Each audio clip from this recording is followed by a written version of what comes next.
अरे बाप रे बाप बारे जमाना बतावा जवन चीज तोप के रख के तवन उगार हो गयल। अरे बचवा पर कसवा रे का बाबा का कथुआ। अरे बचवा आया बोला अरे लाल हवाई देखत वे कुल का होता तनी करे बारे में कुछ सुनाई तेरे बड़ा सुने का मन करता।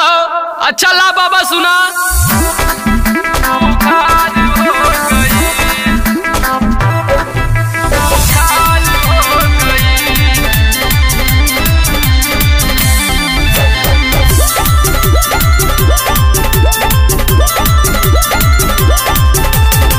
आइल बाटे ऐसन फैशन सब बेकार हो गईल, सब बेकार हो गईल।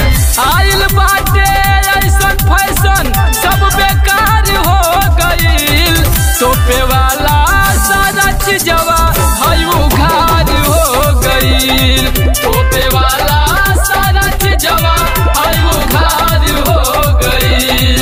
तोपे वाला सारा चीजवा अब उघार हो गईल। तोपे वाला सारा चीजवा अब उघार हो गईल। काहे भगवान अमान का मेहरारू अमान के सामने घुघुट काट के रहा। आज का मेहरारू पूरा उघार के रहा। अरे राम हो राम ऐसन के ऐसना आइल बेमारी। आधा पेट के झूला पहन के रहतारी नारी।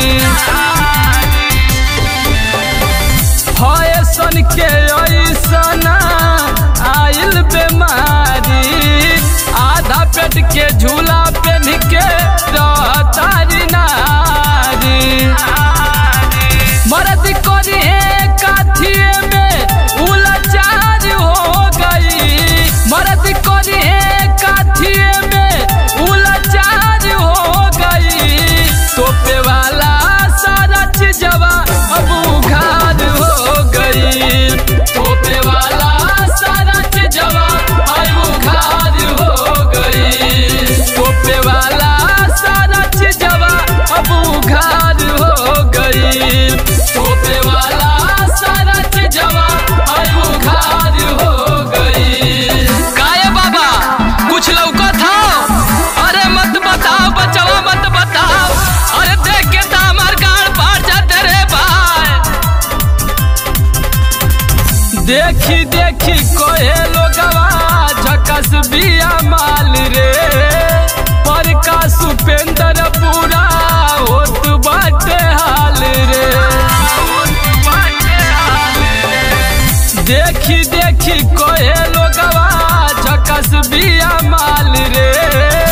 पर का सुपेंद्र पूरा होत बाटे हाल रे। अब तक कला युग में ऐसन चमत्कार हो गईल। अब तक